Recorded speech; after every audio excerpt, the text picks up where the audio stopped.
Today is a very special day here at Ye Olde Entertainment's headquarters, because today we review the remake of the Temple of Elemental Evil.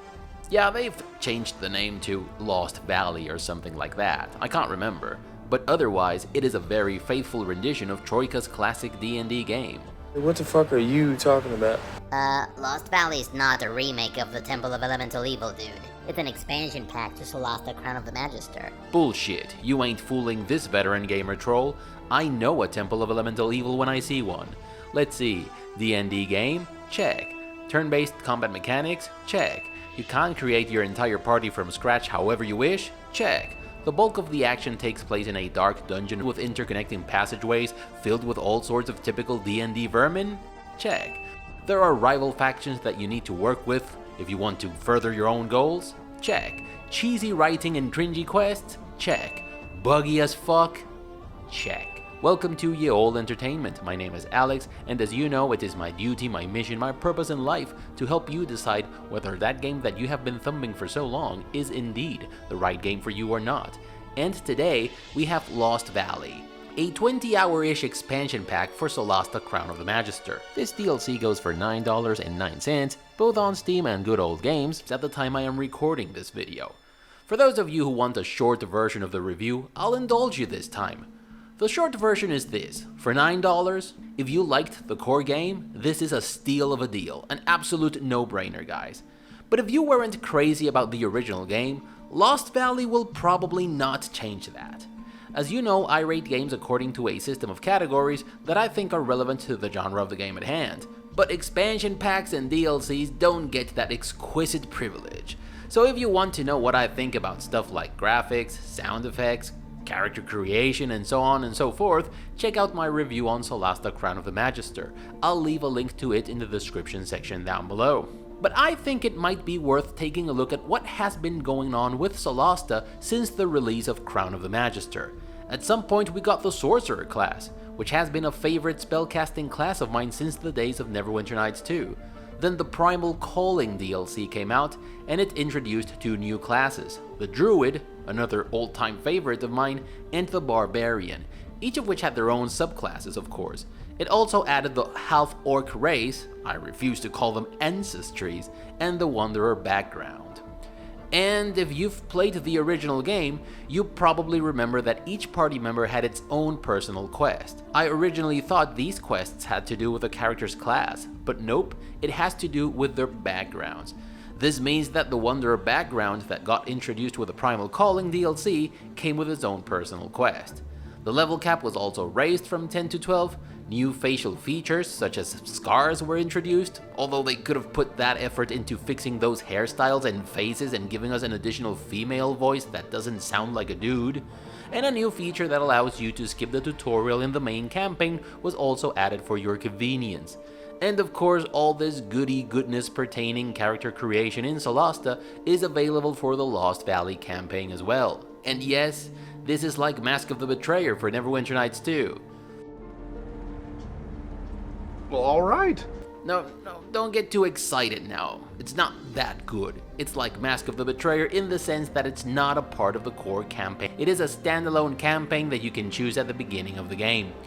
Broadly speaking, most of the things that make Solasta's core campaign fun and worth playing at least a couple of times are back in Lost Valley, and many of these things have been taken to the next level. But unfortunately, this DLC is also worse than the main campaign in many respects. One of which is the writing.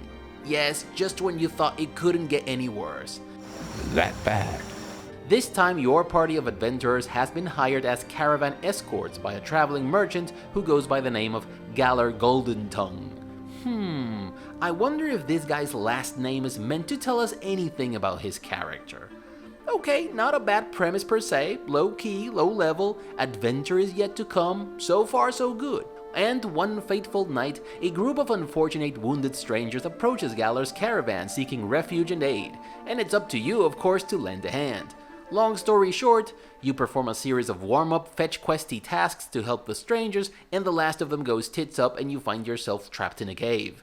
And the only way out is to venture forth into the unknown. And I would normally say heck yeah to this premise. That's how Mask of the Betrayer, The First Pillars of Eternity, The Trials of the Lure Master for Heart of Winter, and countless other games get their adventure started. But in all those examples, this premise works because there's more to it than just the operative difficulty of not being able to go back the way you came. In these games, the events that push you past that point of no return also change the world you left behind, or even yourself, in ways that you cannot yet fathom. And that adds anxiety, intrigue, and stakes to your adventure. It gives you a good reason that you care about deeply to go back. In the Lost Valley DLC, at the beginning of the game, while your party of adventurers is out there exploring some ruins, they cross a natural bridge that just so happens to cave in right after they're done crossing it, thus preventing you from returning to the caravan. But there is an alternative route back to the camp, see? The problem is that it is a corridor that is crawling with giant OP bugs known as Redeemers. And just in case it's not completely obvious that going back that way is not a choice, someone in your party says this: We don't stand a chance. So you are forced to take the only other exit out of these ruins, which leads into the Lost Valley. And that's it, that's how your adventure starts in this DLC. You have to go to the Lost Valley to find a way to deal with the bugs who patrol that particular corridor in the ruin, and therefore prevent you from going back to Galar Goldentongue and his caravan. To say that I was not thrilled with this premise would be a monumental understatement. Bugs? That's what's keeping me from going back home? Couldn't they think of anything better? And what is there to return to? Galar and his caravan? A group of adventurers whom I don't even like? Because these people are unlikable as shit. But a solid story with deep characters, thought-provoking dialogue, and poignant plot points was definitely not the marrow of the game in Crown of the Magister, so I didn't expect it to be the turnstone in this new campaign either. The rest of the story is a catalog of ham-fisted and utterly forgettable characters and events.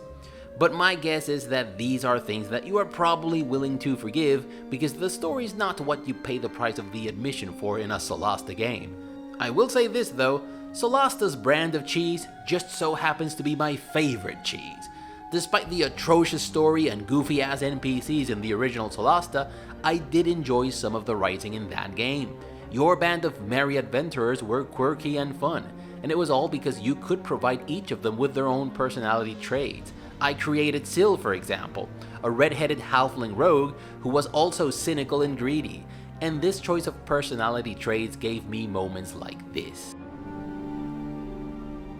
That was unexpected. This place is topsy-turvy. Remind me not to take a dump in that hole. Do you really have to make jokes? Yeah, it's in my contract. Did Karen not tell you? Who else? Even without Airdroth, Bloodspear never fought on Yarks. Yarks. Huh, that's us, just so you know. Probably means piece of... It means non-orcs, that's all. You speak Orcish? Enough to know non-orc from piece of... Really? Oh, please, what's the word? I must know. Stop it. It's similar to some magical wards I've seen, but... It doesn't work. Perhaps he made a spelling mistake. I hate you. And I loved her. I thought she was beyond amazing. Solasta Crown of the Magister was both intentionally and unintentionally hilarious, and most of the hilarity came from those little moments in which your party members took the time to reflect upon what was happening or to discuss what they should do next. But these moments are almost completely lost in Lost Valley. In this DLC, there are very few of those sweet little cutscenes in which your characters interact with each other, and unfortunately, most of the times these cutscenes are there to give the player further information about what's going on in an information dumpy way, rather than to make you a part of your adventurer's camaraderie. It seems like the developers cared even less about the story in this campaign than they did in the original game, and that is saying something. This guy, Hasdrubal, who is the leader of the faction known as the Forge, for example, tells you that there is a heavily guarded secret facility hidden deep in the forest. He says that according to his contacts in the city, that's where the Lord Protector conducts his most secret experiments. The Lord Protector is the mustache-twirling evil antagonist of the game, by the way. Yes, this time I didn't even bother with a spoiler warning because the dude's nothing if not completely obvious about his evilness. Actually, if you want, you can work for the Lord Protector. Fine, whatever. But Hasdrubal doesn't tell you what he wants you to do at the place. He doesn't tell you what he expects you to find there. Hell, he doesn't even ask you to go there himself. It's one of your party members who interrupts him and says, Let's go. "What? Why, Jeslick? Why are we offering to go to this place? When did we start taking an interest in the issues of the Lost Valley? Shouldn't we be focusing on trying to find a way back home? This guy's not even offering anything in return for our help." Was it not hard to make one of your characters say something like, "Listen, Hasdrubal, if this place is guarded by Ornetis's elite guard, as you say, there's a good chance we're going to get killed or caught. And even if none of that happens, the Lord Protector may still find out that we were nosing about his facility. And if that happens, he's going to put a price on our heads. And that's going to complicate our return home even further. So, we're going to need some guarantee that what you are offering in exchange for our help will very significantly improve our chances of getting the hell out of here." Or something like that. Also, doesn't he have like an entire well-equipped mini-army at his disposal? Why does it have to be us? And what are we supposed to do once we get there? Are we supposed to disrupt whatever operation they got going on there?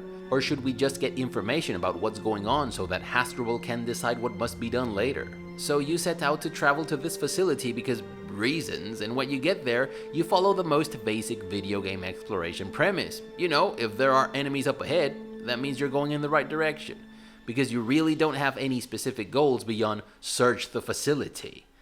But that's how you eventually find these 2 mana generating engines, and when you do, you get an update in your quest journal. Something along the lines of, you must repair these mana generating engines so that the people from the Forge can come and check out the place.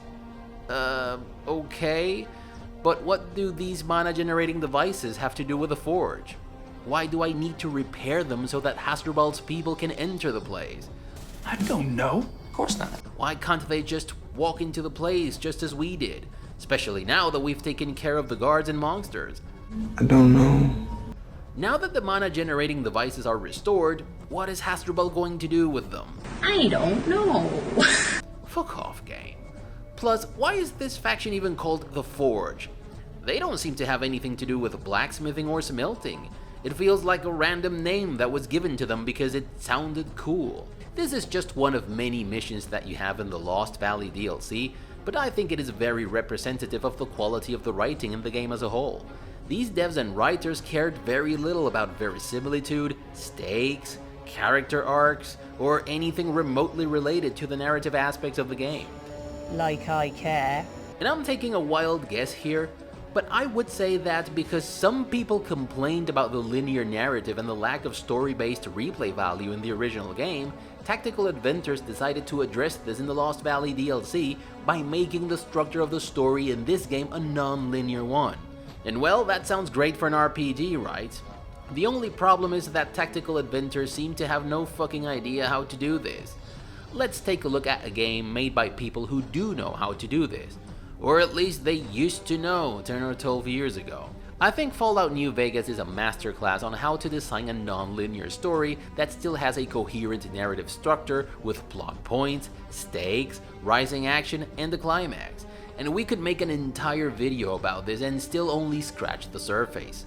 But the case I want to make here is that Fallout New Vegas' brand of non-linear storytelling works phenomenally because the game focuses on the player and on the actions he or she may take at any given time with the resources and options available. If a player can pull out a gun and kill anyone at any given time, then as a developer you must anticipate that he or she might actually choose to do that at some point. If the player kills some dude in the middle of the night while he's sleeping and there's no one there to witness the deed, his friend who lives 3 towns away shouldn't become immediately aware that his friend got killed and that it was you who murdered him.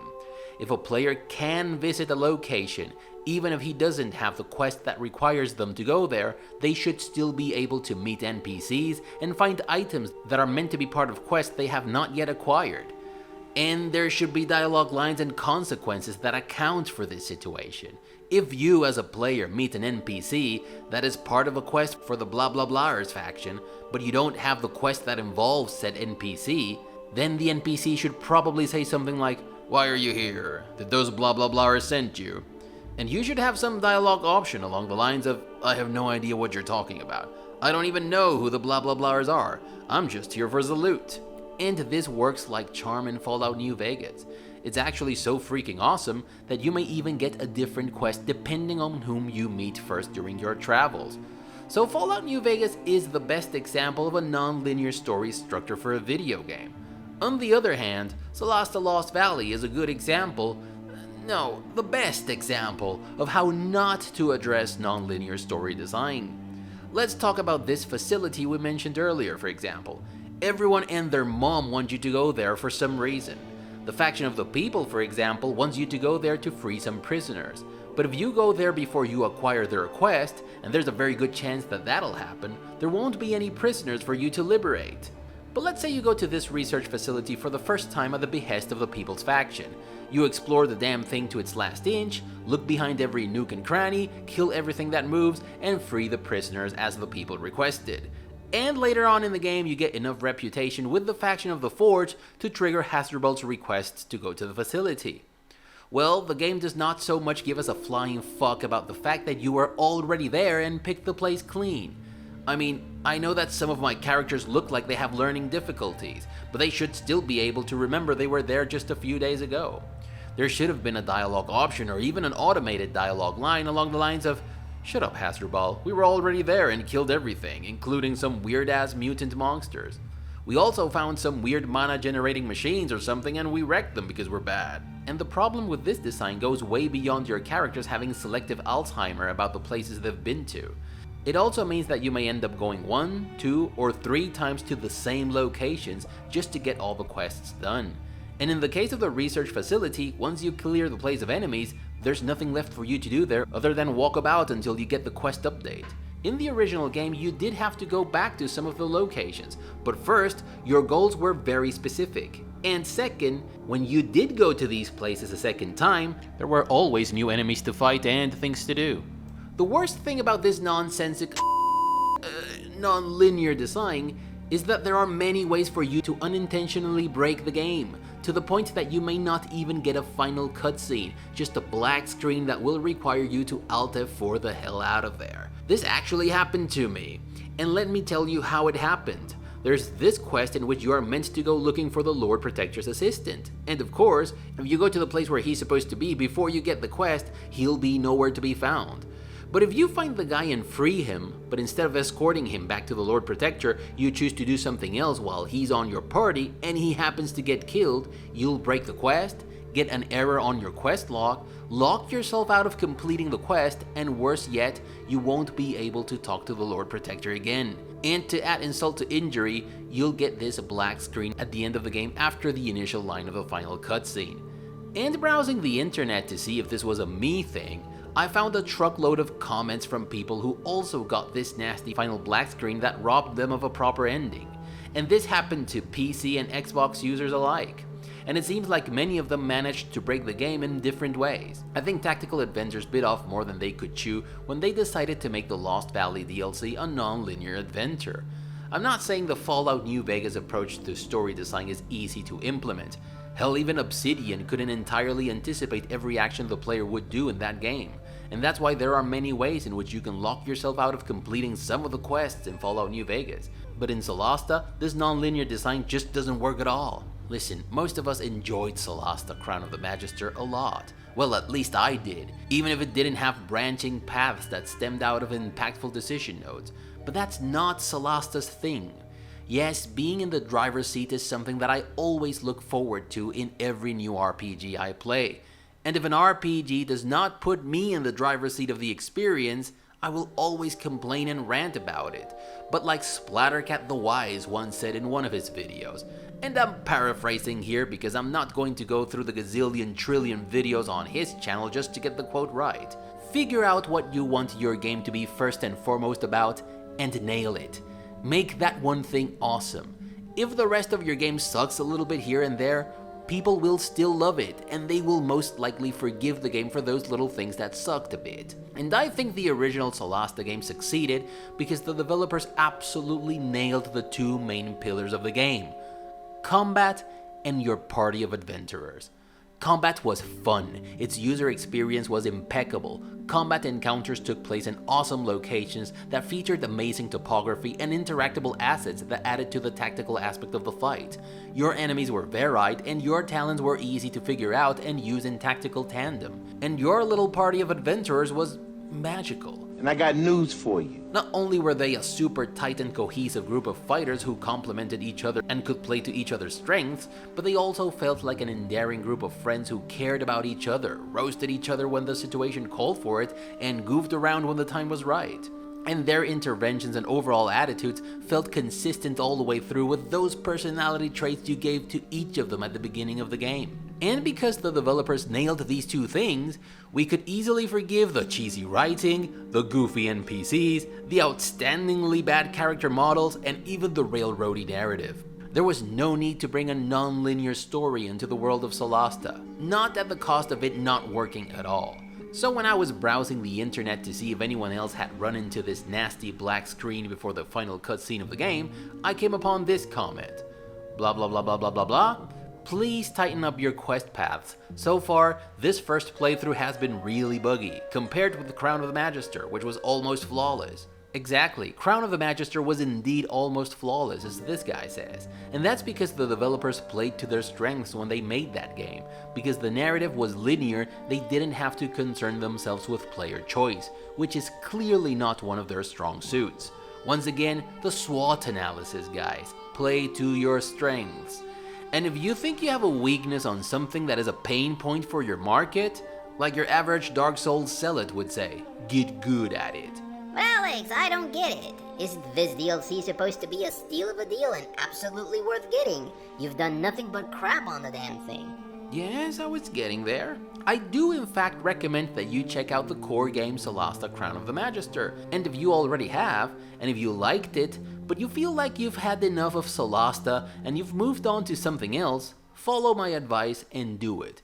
Go to Steam or GOG and get it. Because despite the truckload of crap that I just emptied on this game, I still think this game is the pinnacle of RPGs in some respects. I'm sorry, what? Yes, I do.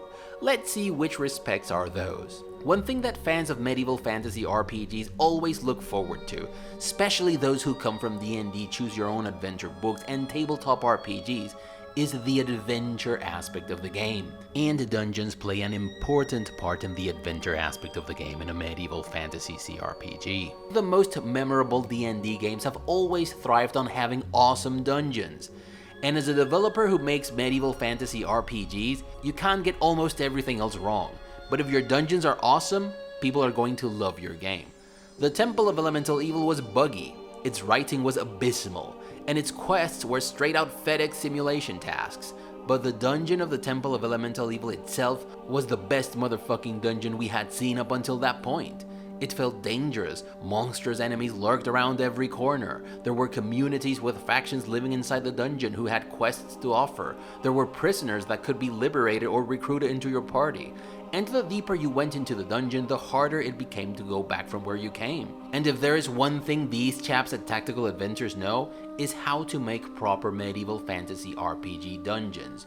There are 2 or 3 dungeons in this DLC that are, in my very humble opinion, the very best dungeons there have ever been in an isometric medieval fantasy CRPG. Take this research facility I keep telling you about, for example. Just getting into the building is an adventury endeavor.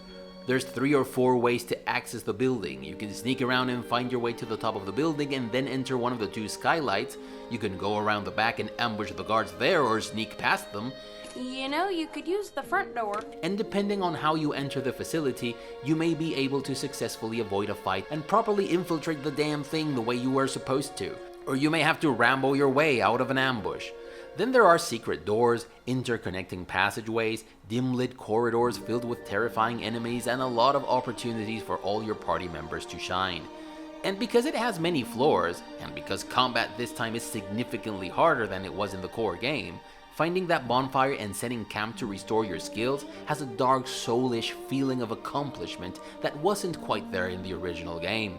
But my favorite dungeon has to be this temple that you can only unlock if you have these beetle keys, which are pretty difficult to find, by the way. The immersion in this dungeon is off the charts, guys, and you can take it to the next level if you don't use the map or the fast travel function. Open areas like the swamp are also bigger and a lot richer than the ones in Solasta Crown of the Magister, which were already pretty good. They have complex topography, lots of interactable objects, and although they aren't that big compared to the big open worlds out there, there's so much going on in terms of the level design that getting around these locations feels like a trip to some forgotten place deep in a jungle, in a good sense, of course. There are also a couple of locations that are there for you to claim, a la Mountain Blade Siege, and they are crazy fun, even if the missions that serve as an excuse for you to conquer these places make no freaking sense at all. But what would dungeons, swamps, and forests be in a good old RPG without good old monster and humanoid enemies to kill, huh? Well, there is no shortage of those in Lost Valley, and I am pleased to report that they didn't just copy and paste the bad guys from the main campaign. There are a lot of new faces and whatever these things have. And this time these guys aren't fucking around. Actually, the game handed my ass over to me quite a few times in this DLC, while I only died like twice in the original campaign on the hardest difficulty level. But I'm not complaining, actually, this is where the meat of the fun happens in Solasta, because unlike many D&D games, this one is not a test of your knowledge of the rules. This one actually expects you to take tactical decisions, luring enemies to choke points, flanking, using the high ground, retreating into cages and closing the cage's door to cheese out fights against non-human enemies who don't know how to open doors. All of these are things that you can do. They are tactical possibilities that you should pay attention to in the Lost Valley DLC. And I love how you can go from being completely obliterated to absolutely owning the fight by making different decisions. I used the 4 heroes I created for the original campaign because Crown of the Magister made me fall in love with them. And when I created those, I decided to go old school and not abuse the dice mechanics in the attribute screen. And that of course translated into me not having the most optimized party I could have had. And I still managed to get through the hardest difficulty setting in Lost Valley, just by fucking up and restoring, old school style. Fair warning here, you may have to do a little bit of that yourself. It's not all sunshine and bunnies with this expansion, of course. This time being waylaid by enemies is more annoying than it was in the first game, even if the encounters per se seem to be more varied. Also, while the first game was almost flawless in terms of stability, this one has issues. After some of my wizard's attacks, the game took so long to end her turn that I thought it had become unresponsive. Once or twice during combat, I tried to jump a greater distance than my character was able to, and he not only became incapacitated, but the game also became unresponsive. And that's in addition to the many ways in which you can break the game and lock yourself out of its final cutscene. In Solasta Crown of the Magister, I had an almost unmitigated blast all the way through, while in this DLC, bouts of insane amounts of fun often alternated with boring and irritating moments that made me take a break for a day or two from the game. Despite this, I still think Lost Valley deserves a solid recommendation because the devs absolutely nailed the one thing they had to. These dungeons, you're not going to find anything like this anywhere else. The feeling of adventure in these dungeons is too damn high. If you liked the video, give it a thumbs up. If you didn't, thank you for watching all the way up until now. If you like what you are seeing on this channel, please consider subscribing and clicking that notification bell to avoid the usual YouTube shenanigans. Share the video, but most importantly, never stop gaming, but don't let gaming get in the way of your hopes and dreams. Bye everyone.